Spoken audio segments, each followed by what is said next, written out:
Monsieur le Président, nous nous sommes vus mardi. Vous nous avez demandé d'être sincères, libres et transparents. Nous allons l'être. Vous pouvez compter sur nous. Je vais d'abord vous demander, vous, et vous inviter, Monsieur le Président, à faire tomber votre costume de président et à m'écouter en tant que frère et citoyen du monde et en tant que frère de la France. Je vous parle en tant que citoyen. Recevez et entendez mon message en tant que citoyen et en tant que citoyen du monde. Je vous demanderai de remettre le costume de président tout à l'heure. Mais pour le moment, il est à terre. Alors vous l'avez compris, Monsieur le Président, nous sommes maintenant dans la séquence des questions-réponses. Ça va être un peu plus sport. Il peut répondre à tout moment, quand il le souhaite. Voilà. Et vous pouvez donc interrompre Cherfal quand vous le souhaitez. On est disposé au dialogue, Monsieur le Président. Et donc, je m'appelle Cherfal. Je suis africain, sénégalais.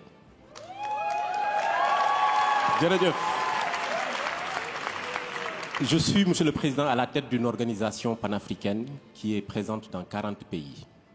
Une organisation qui regroupe aujourd'hui plus de 400 personnes et qui regroupe des acteurs de changement qui utilisent le numérique pour impacter et créer une nouvelle dynamique. Monsieur le Président, je suis de cette jeunesse africaine, engagée, motivée, contestataire, mais très réfléchie et très ouverte au monde. Je suis Cherfal, je porte ma voix et je porte la voix des frères et sœurs d'Afrique et je porte la voix de toutes ces personnes qui, aujourd'hui, sont frustrées, mécontentes et très contestataires contre la France. Je porte la voix de ces personnes-là aussi à travers Internet qui nous insultent, qui nous traitent de moutons. Parce que tout simplement, on a accepté votre invitation, Monsieur le Président. On est venu dialoguer et derrière, on se fait insulter. On est venu réfléchir pour imaginer des lendemains. Et on se fait discréditer. Je vais vous dire pourquoi. Ces personnes-là qui, derrière le clavier, nous insultent, nous comprenons et entendons leurs insultes. Et nous voulons porter leur voix. Et je vais vous les transmettre. C'est de la colère, c'est de la tristesse et c'est beaucoup de mécontentement. L'Afrique et la France ont eu un passé commun.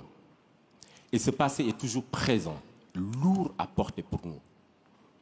Nos grands-parents nous ont raconté l'histoire de la colonisation. Elle est d'hier, elle n'est pas encore ensevelie. Nos parents nous ont raconté la France-Afrique et ce qu'a été cette France-Afrique. Mais Monsieur le Président, nous, mes sœurs et frères africains, sommes en train de vivre, de subir et de supporter cette relation France-Afrique. C'est cela que j'ai envie de vous transmettre et de vous dire. Nous sommes ici pour discuter, dialoguer, réfléchir sur les futurs souhaitables. Il ne serait pas possible de le réaliser, ce futur, tant que le passé n'a pas été pensé. Pensé, P-A-L. Pensé, reconnu. Il serait une chimère que de vouloir un futur avec les plaies du passé. Monsieur le Président, ce passé est lourd et continue à peser sur nous. Je vais vous inviter maintenant. Vous pouvez remettre votre costume de président. Je vous invite ici et maintenant à un rendez-vous historique. Je vous invite à prendre ici et maintenant des engagements forts, des décisions fortes pour reconnaître et accepter de demander pardon au continent africain. Vous sentez beaucoup d'émotion dans ce que je suis en train de dire. Effectivement, je suis très ému et je sais que je ne suis pas le seul à être ému. Mais j'ai envie de vous inviter à ressentir un peu de cette émotion. Après cela, Monsieur le Président, je vous inviterai à cesser de coopérer et de collaborer avec ces présidents dictateurs en Afrique.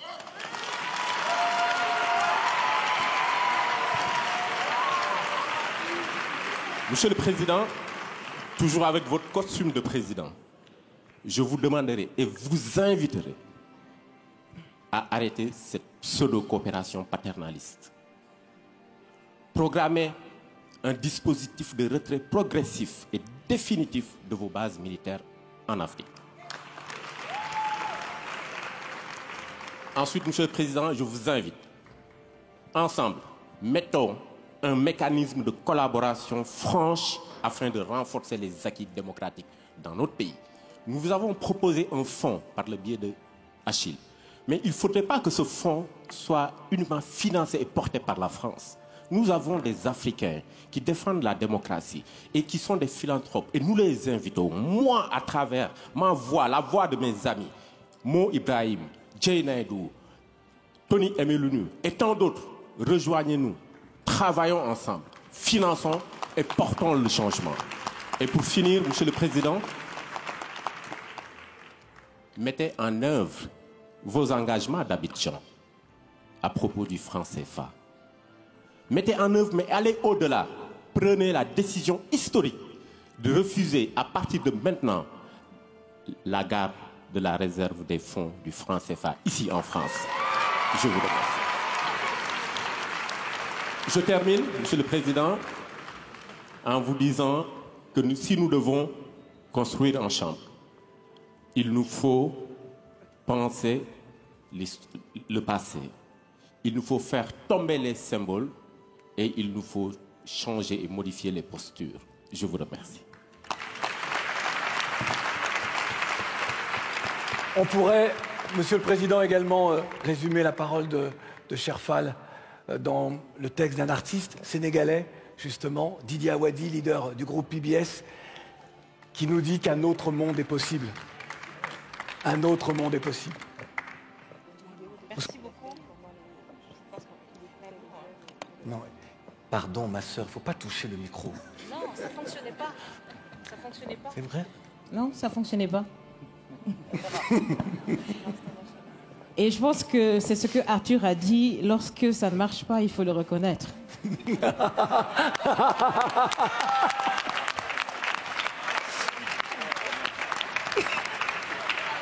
C'est ma faute, c'est ma très grande faute. Merci beaucoup Arthur d'avoir terminé donc avec ces conclusions. J'ai des choses à dire, mais il faudrait bien que vous me permettiez de respecter les salutations d'usage.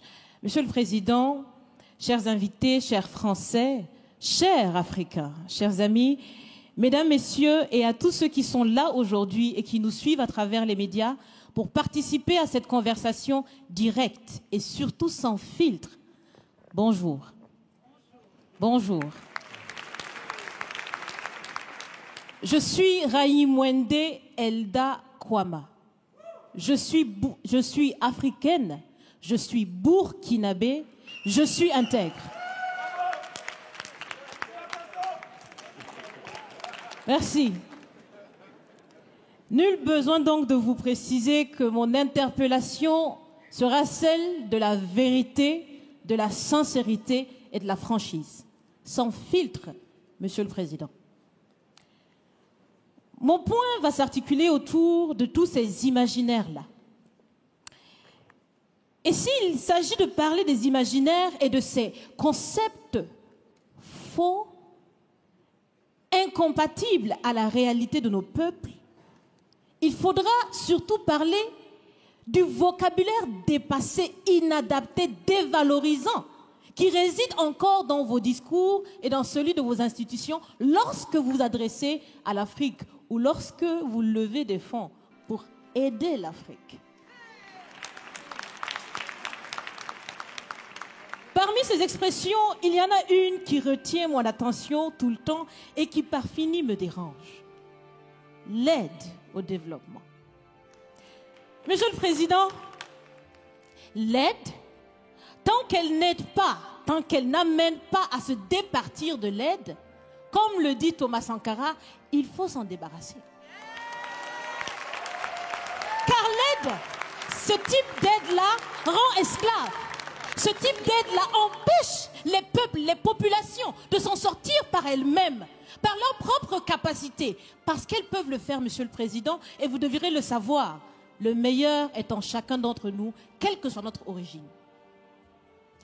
Je continue donc pour vous citer ici Feu Joseph Kizerbo, un intellectuel africain, certainement que vous le connaissez. Vous lisez beaucoup, n'est-ce pas, Monsieur le Président? Il a dit, et je cite, « On ne développe pas, on se développe. » Fin de citation. Alors si on ne développe pas, on ne peut pas non plus aider à développer. Ça fait près d'un siècle que l'aide au développement se balade en Afrique. Ça ne marche pas.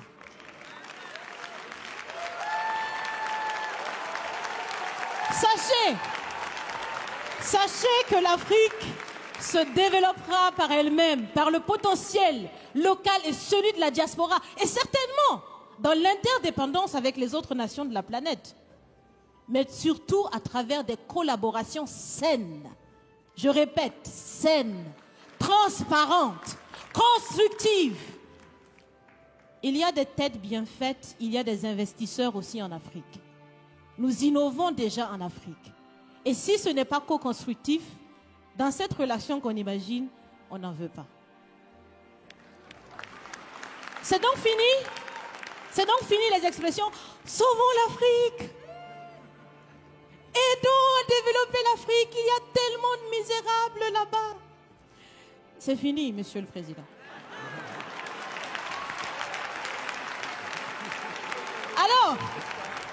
Alors, si on doit vivre ensemble, parce qu'il le faut à tout prix, ça sera dans l'interdépendance, je répète, mais surtout et aussi dans le respect et la valorisation des uns et des autres.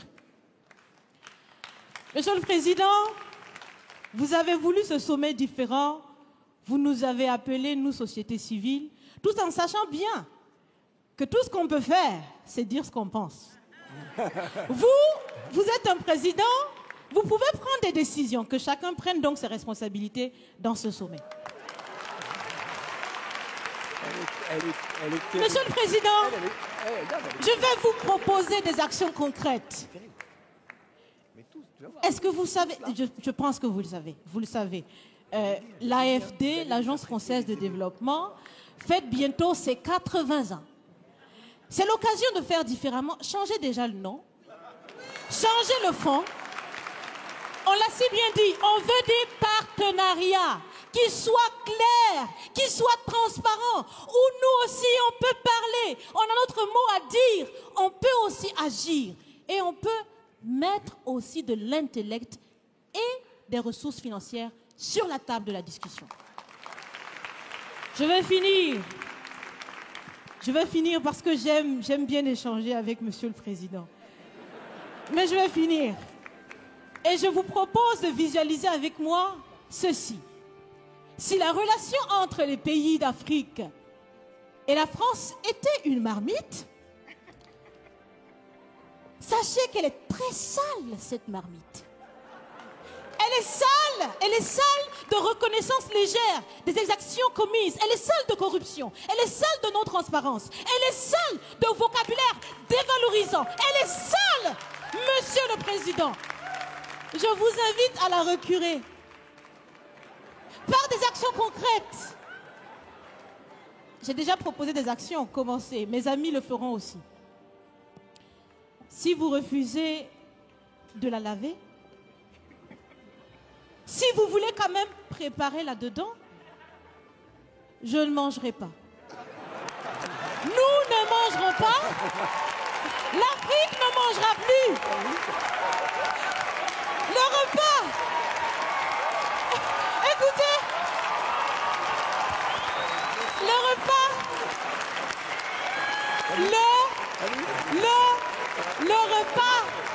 Le repas sera prêt.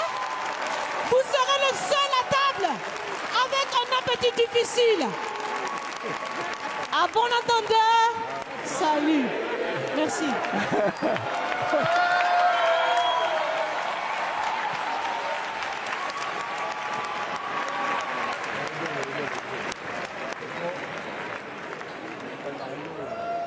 Là, vous souhaitez répondre peut-être, Monsieur le Président? Oui, non, non, vous pouvez vous exprimer maintenant. Oui.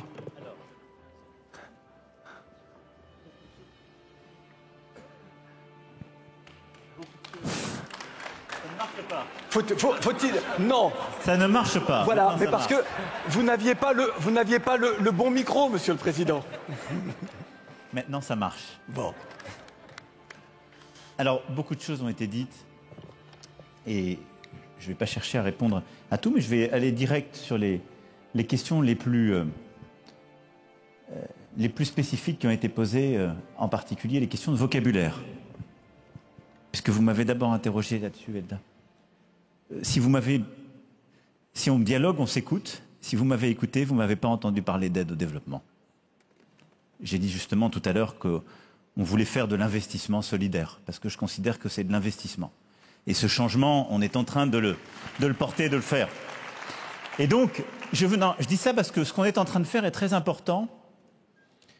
Et vous portez une énergie, une indignation, parfois une colère. Parce que vous subissez une colère de gens qui vous en veulent d'être ici aussi, qui vous mettent la pression. Mais c'est la vérité, vous l'avez dit à juste titre. Mais je ne voudrais pas non plus que vous vous mettiez à me reprocher tout ce que les autres ont pu faire ou font à côté, mais que j'ai décidé de ne plus faire moi. Parce que j'aurais le même sentiment d'injustice que vous. Donc, je partage totalement votre clarification sémantique. Je ne parle pas d'aide et je ne pense pas qu'on va développer quelqu'un ou développer un continent. Je pense que vous savez beaucoup mieux que moi, et vous l'avez d'ailleurs montré avec beaucoup d'énergie, ce qui était bon pour votre pays, ce qui était bon pour votre continent. Notre objectif, c'est de plus en plus d'accompagner des projets, de permettre par un partenariat de les faire. Donc on parle plutôt d'investissement solidaire maintenant. Et pour être très concret, oui pour changer le nom. Parce que je pense que ça le traduit.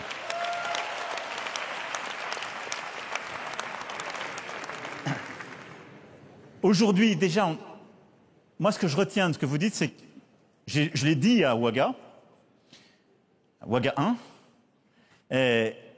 on a commencé à changer beaucoup de choses, mais la méthode ne change pas assez vite. Et moi, c'est ce que je retiens aussi de ce que vous me dites et de vos interpellations. Et donc, aujourd'hui, on a bousculé quand même beaucoup de financements de projets. On a la moitié des projets qui sont financés par l'AFD, qui sont des projets qui ne passent plus par le gouvernement, d'ores et déjà. Je le dis parce que c'est souvent pas su, et c'est une petite révolution. La moitié. Il faut qu'on continue à monter. Malgré tout, à un moment donné, va se poser la question, je vous la pose en toute franchise, vous allez sans doute vous engager dans vos pays. Vous le faites pour certains déjà. Vous allez gagner des élections démocratiques. Ce que j'espère, on fera tout pour les accompagner. Le jour où vous serez des dirigeants démocratiquement élus, vous me direz, Président de la République, pourquoi vous n'aidez pas des projets que moi je porte? Donc tout ce que porte un gouvernement n'est pas mauvais, non plus. Le tout, c'est que ce gouvernement soit l'émanation d'un processus démocratique reconnu. Je dis ça parce que je ne voudrais pas qu'on tombe de l'autre côté du cheval. Et que vous aurez tous à évoluer aussi, et qu'on aura à faire évoluer des systèmes. Il y a aujourd'hui des pays d'Afrique où les gouvernements sont démocratiques, respectent les règles, portent des vrais projets et on les accompagne. Et je l'assume totalement. Et il y a des projets qui ne sont pas portés par les gouvernements. Il y a des gouvernements avec lesquels parfois on durcit le ton. Certains d'ailleurs vous en venez. Et dans ces gouvernements, dans ces pays-là, on décide plutôt de financer des projets qui sont portés par la société civile. On va le faire de plus en plus, mais je ne voudrais pas qu'on tombe dans des caricatures, parce qu'il y a aussi des gouvernements en Afrique qui sont démocratiquement élus, qui ont le droit de porter des projets et de demander un investissement solidaire de la France ou de l'Europe. Ça, c'était mon point. Donc oui pour changer le nom, oui pour changer les termes, parce que je partage ce que vous avez dit et je l'ai moi-même défendu. Alors après, peut-être que pour les gens, ça n'a pas été clair, cette histoire de marmite, même si ça a suscité beaucoup d'enthousiasme. Oh si, c'était très clair. Donc, je vais essayer de redire où on en était de notre débat ensemble. Parce que je suis d'accord, je pense qu'il faut laver la marmite. Mais si vous êtes honnête avec moi, ce que j'ai dit, c'est on ne changera pas la marmite et il y aura toujours des traces. Et ça va faire le lien avec la question sur le pardon. On pourrait dire, c'est notre tentation à tous, il est sans doute possible que moi-même, dans mes engagements politiques, j'ai parfois cédé à ce désir ou cette expression de dire avec nous tout va changer, on va tout réinventer. C'est pas vrai. on est tous les enfants d'une histoire, les héritiers de cette histoire. Elle pèse beaucoup plus lourd que nous, elle nous encombre. Et donc cette marmite, elle est en effet pleine de toutes les tâches que vous évoquez. Elle est très... Et le ragoût qu'on y fait n'est plus très bon. Vous l'avez dit. Et donc, il faut à la fois continuer à faire des choses, parce que ce sont des projets, ce sont des vies. Et donc j'assume complètement qu'on continue à investir, mais il faut changer les termes, le regard et rééquilibrer la relation. C'est ce que vous me demandez. Là où je veux être clair, c'est quand je dis on ne la changera pas, c'est que ce n'est pas vrai qu'on oubliera le passé et ses blessures. Et donc il faut les assumer. Et donc ça passe par un discours de reconnaissance, de considération et de capacité à aller au-delà. Voilà, mais je voulais être clair. Donc oui, on va relever les manches et on va la récurer. Mais il restera toujours des trucs. Mais surtout, on va faire beaucoup d'autres projets et on va regarder l'avenir.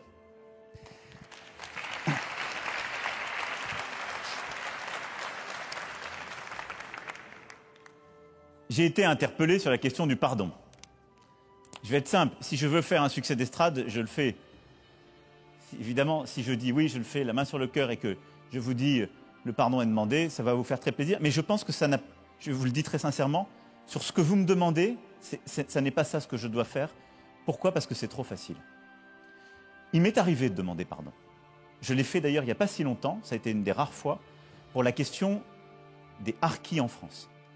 Parce qu'il y a une série de responsabilités particulières, très concrètes, très traçables, et que j'assume totalement, et qui enclenchent un processus de réparation, y compris de gens qui ont vécu ça dans leur vie, dans leur chair, et des enfants qui ont été élevés derrière des barbelés jusqu'à assez récemment.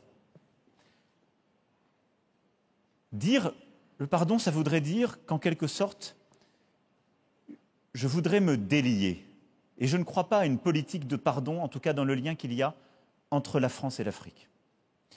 Je crois à une politique de reconnaissance, d'abord et avant tout. Je l'ai assumé, cette reconnaissance, y compris quand j'étais candidat, et je l'ai assumé comme président. Oui, la France a une responsabilité immense, puisque la France a été un pays qui a organisé le commerce triangulaire et la colonisation. Elle n'est pas le seul, mais elle y a largement contribué. Et donc oui, il faut reconnaître cette responsabilité, assumer de la porter, elle fait partie de notre passé et de la relation. Donc oui au discours de reconnaissance, aujourd'hui comme demain. Parce qu'une fois que je reconnais, je nomme tout ce qui va avec, je nomme ce que les historiens ont documenté, ce qui est établi en vérité. Et j'en prends ma part, mais je ne m'en débarrasse pas. Mais est-ce que moi, je peux demander pardon au nom de cette histoire à votre génération? Je pense qu'à ce moment-là, ce qu'il y a derrière le pardon, c'est la volonté, en quelque sorte, pour le coup, de passer à autre chose, de m'en débarrasser. Et je ne pense pas que nous nous débarrasserons de cette histoire. Et donc, avec la question de la reconnaissance, il y a pour moi celle plutôt d'une politique de la promesse. Je cite mes maîtres, mais Paul Ricoeur a beaucoup mieux que moi écrit là-dessus. Il n'y a pas de politique de pardon. Il y a une politique de la reconnaissance et il y a une politique de la promesse.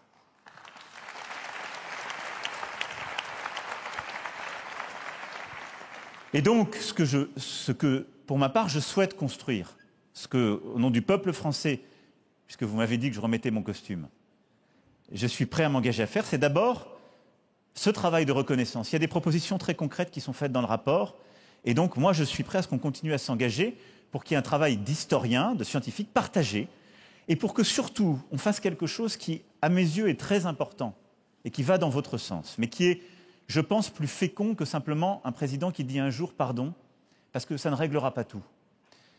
C'est de dire cette politique de reconnaissance, elle doit mettre en place, c'est commencer un processus inexorable de mémoire et d'histoire qui vise à documenter ce passé sous toutes ses formes et à en écrire l'histoire partagée.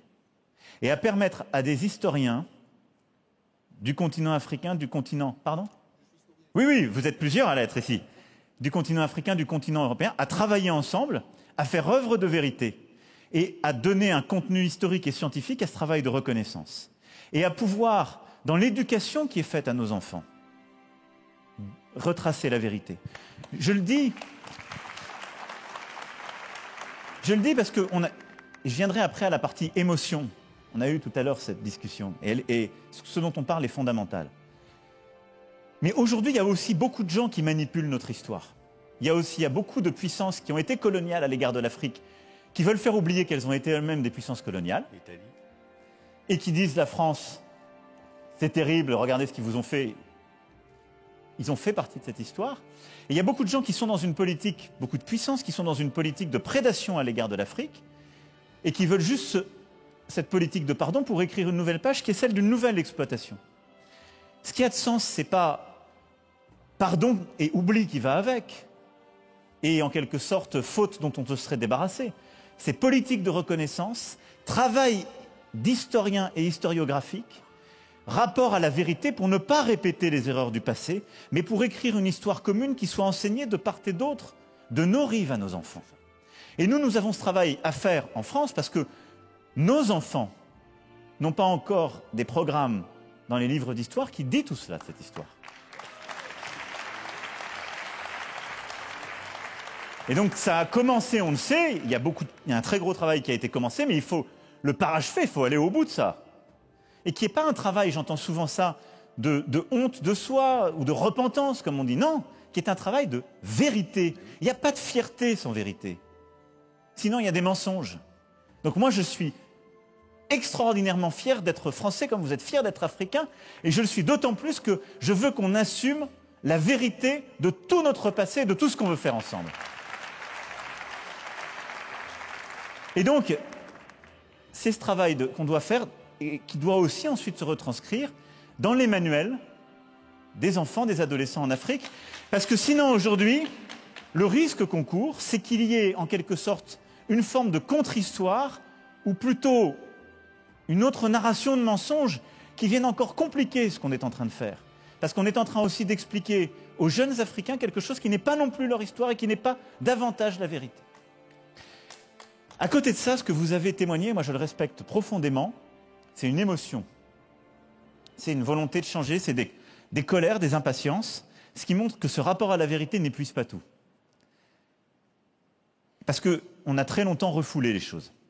Et donc je pense qu'il faut aussi qu'on ait un travail, vous l'avez proposé à plusieurs, mais c'est qu'il y ait un travail aussi artistique qui soit fait, d'opinion publique qui ne soit pas qu'historique, mais qui dise comment des artistes, comme vous l'avez fait tout à l'heure, disent leur part d'espoir, mais mélangée en quelque sorte à la cruauté de la situation actuelle, mais que cette relation, elle puisse aussi être dite dans son indignation et ce passé qui ne passe pas par des artistes et par la jeunesse. Et que nous-mêmes, dans les projets qu'on finance, on accepte, comme on l'a fait dans la saison Africa 2020, je veux vraiment remercier Ngone Fall qui a beaucoup contribué à ça et qui l'a porté, mais qu'on continue ce travail. Parce qu'il dit quelque chose de la relation qui n'est pas épuisée dans le travail de l'histoire, mais qui est aussi une parole d'indignation, de colère, et qui est une parole aussi d'invention.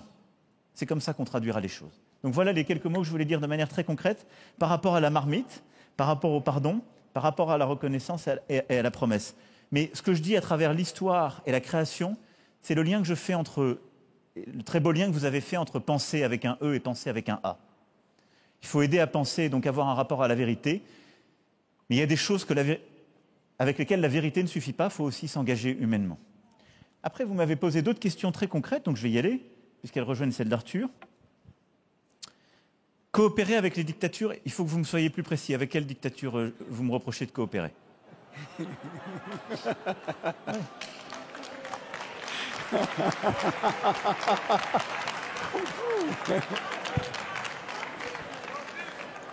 Sans filtre. Monsieur le Président, c'est vous le Président. Ah oui. Mais c'est vous qui coopérez. C'est nous qui subissons. Non, cher. On entend la salle. Moi, je vais vous dire. Oui. Il y a le Tchad à côté. Allez, cher. On vous écoute. Aujourd'hui, on peut avoir une liste très longue. Mais je vais vous dire, nous... Oui, on va y arriver. Je sais que vous voulez faire la liste. Laissez-moi y aller avec Monsieur le Président. Alors, Monsieur le Président, Chez nous, ce qu'on appelle dictature, c'est ces présidents-là qui, par souci et par velléité de durer au pouvoir et d'y rester éternellement, modifient des constitutions, organisent des élections, tripatouillent ces élections et se maintiennent au pouvoir. C'est ce qu'on appelle, nous, cette dictature de la démocratie. Et je pense que vous les connaissez aussi. Vas-y. Alors, d'accord. Allez-y. Ça marche pas encore. C'est tombé. Non, non, non, président. Là, il marche. Bon, Celui du président marche toujours. Alors, bonjour à tous. Bonjour, monsieur le président. Je suis Aliou Ba, africain de la République de Guinée. Et je vais profiter de l'occasion pour saluer tous les Africains, tous les Français et tous les Guinéens qui sont dans cette salle. Alors, pour aller dans le même sens que mon ami Cheikh, Monsieur le Président, je perçois ce sommet comme étant le sommet de la clarification sur certains sujets qui sont très sensibles et qui cristallisent l'attention de l'opinion publique africaine et française par endroits. Peut-être que nous n'avons pas la même perception de ce qu'on appelle régime démocratique, parce qu'il me semble qu'il suffit de s'adosser sur des lois et ce qui est légal pour considérer un régime démocratique, étant donné que nous sommes tous d'accord qu'il y a une prééminence de la légitimité sur la légalité pour que nos actions portent. C'est vrai qu'il y a de nos dirigeants qui sont légitimes. Il y en a beaucoup qui ne le sont plus. Mais ce que je suis en train de dire, ce n'est pas de vous demander de vous occuper de nos dictateurs. Nous le faisons et nous continuerons de le faire. Moi, je viens d'un pays, la République de Guinée, qui vient de se débarrasser de quelqu'un qui voulait encore mourir au pouvoir. Et je fais partie de ces jeunes qui étaient en première ligne. Je suis fier d'avoir mené ce combat parce que ça ramène de l'espoir auprès de notre jeunesse. Ce que nous essayons de vous demander, Monsieur le Président, ce n'est pas de vous occuper de ces problèmes internes. C'est plutôt en tant que partenaire de refuser de collaborer et de considérer comme étant un interlocuteur quelqu'un qui utilise des voies, des manières subversives, les tripatouillages constitutionnels pour rester au pouvoir. N'en faites pas un partenaire. Parce que habituellement, ce qui arrive, Monsieur le Président, on utilise beaucoup de la subtilité politique dans le langage. Aussi longtemps qu'on va continuer de traiter cette question au cas par cas, comme on le dit en Afrique, selon la tête du client, on ne s'en sortira pas. Ne voyez pas le Tchad différemment que le Mali, que la Guinée, que la Côte d'Ivoire. Sur cette question-là, traitons-la de façon transversale. Autant vous vous êtes prononcé sur les questions de droits de l'homme, il y a des valeurs que nous avons en partage, les valeurs universelles. Le droit à l'alternance, c'est quelque chose qui représente ce qu'on appelle l'oxygène de la démocratie. Peut-être que ça ne se réduit pas à une histoire de nombre de mandats. Vous allez peut-être dire que nous sommes, bien entendu, disposés à pouvoir gérer nos lois, définir le nombre de mandats. Nous sommes d'accord de tout ça. Mais encore une fois, je le réitère, il n'y a pas d'amalgame dans notre démarche. Il ne s'agit pas de dire à la France, empêchez que tel le fasse. Nous le ferons nous-mêmes, nous n'attendrons personne pour le faire à notre place. Nous continuerons de le faire, mais n'en faites pas des partenaires selon les cas, en rapport avec soit des intérêts géopolitiques, des intérêts stratégiques, des intérêts militaires ou des choses comme ça. C'est ce que l'Afrique ne comprend pas, et admettez avec nous que cette subtilité entretient la suspicion. Et ce que nous voulons rebâtir à partir d'aujourd'hui, Monsieur le Président, la confiance mutuelle, elle est fondamentale. Mettons de côté tout ce qui peut entraîner le préjugé, la suspicion, les petits calculs. Certes, c'est politique, mais des questions de ce type, nous, Africains, nous voulons que vous vous positionnez comme étant un partenaire qui travaille, un partenaire des peuples africains, non pas un partenaire des syndicats de dirigeants africains. Voilà ce que nous avons voulu exprimer et je viens en appui avec ce que Cheikh va dire. Alors, Monsieur le Président, pour aller dans son sens, je vois très bien la question que vous allez essayer de nous demander. Comment on fait qu'on n'a pas de dirigeants? C'est pour ça que nous avons insisté sur le rôle de cette société civile. Dans les pays où vous allez sentir la jeunesse rejeter des tripatouillages de textes, dans des pays où vous allez sentir qu'on lutte contre la dictature, dans ces pays-là, il y a des partenaires. Ils ne sont pas forcément des partenaires officiels, mais il y a des partenaires. Parce que, comme l'a dit Aliou, je suis tout à fait d'accord avec lui, il ne s'agit pas de faire la lutte pour nous. Il ne s'agit pas, en punissant des dirigeants, de punir le peuple, mais il s'agit de trouver des alternatives. Et la société civile, ici représentée d'ailleurs, c'est votre esprit, c'est pour ça que vous nous avez convoqués. Il faut que cette société civile-là soit une alternative crédible quand on aura en face de nous des dirigeants. Il faut vous positionner clairement contre ceux qui tripatouillent des textes. Ça, la position claire de la France sur ce point serait quelque chose de positif pour l'avancée de la démocratie sur le continent. Je vous remercie. Les relations entre l'Afrique et la France sont profondément influencées par l'histoire coloniale, mais aussi par des enjeux contemporains tels que la coopération économique, les migrations et les défis sécuritaires. Bien que des partenariats stratégiques existent, des critiques émanent souvent concernant la manière dont la France aborde ces relations, notamment en termes d'ingérence et de néocolonialisme. Ces tensions sont d'autant plus visibles avec les changements politiques dans plusieurs pays africains, où des voix se lèvent pour plus d'autonomie et de respect des souverainetés. Il est crucial d'analyser ces enjeux de manière nuancée, afin de favoriser un dialogue constructif et des solutions bénéfiques pour toutes les parties. Que vous soyez d'accord ou non avec ces perspectives, votre avis est important. N'hésitez pas à partager vos réflexions dans les commentaires et à vous abonner pour suivre les débats à venir.